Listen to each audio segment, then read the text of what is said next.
За дараагийн дуу маань Харан хамтлагийн Инх манлагийн тулсан аялгау хэмээх сайхан дуу байна. За энэ дууг ре мажороос тоглоно.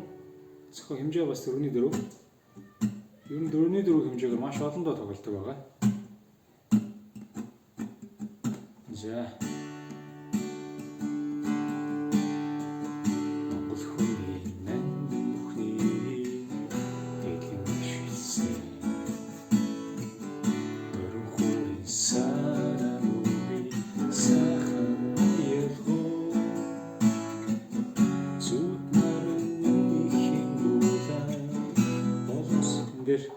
болон сонсогдоо зүрх сэтгэлээ юуруу хідэн хоногшоо. За ингэ бадаг болсон. За ре си минор, ми минор, ля мажор дахиад ре мажор, си минор одоо ми сефт тэгээд ля дахиад одоо энэ ч болохоор фа дис минор. Си минор дахиад ми сефт тарарарара.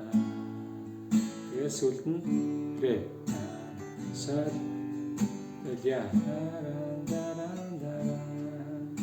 За ерөнхийдөө дандаа хуваалцтай тоглож байгааг анзаарч байгаа те. Нэг цохилтын дотор хоёр гэрэлт байна гэсэн үг.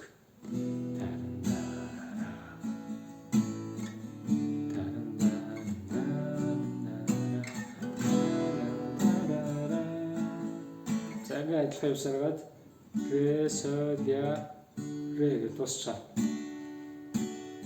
За дахиад алтрах намайг сансруу шарны тэтгэж танхсны туршиж сэтгэлийн хөөсөө үрийн ширээ эгши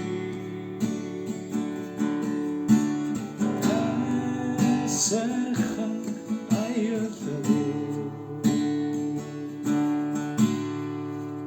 За ингэ болоо энэ дууны хувьд. За тэгээд Инх манлагийн дууссан бол нэлээд дээд одоо октаваар дуулж байгаа. Маш нарийн өнгөөр. За бид нар мөнд хүрэхгүй учраас доод октаваар сая та бүхэн дуулж үзлээ. За тийм ээ тэгээд дугаад дагаж төглөөд сураарай. Амжилт хүсье юм нахаа.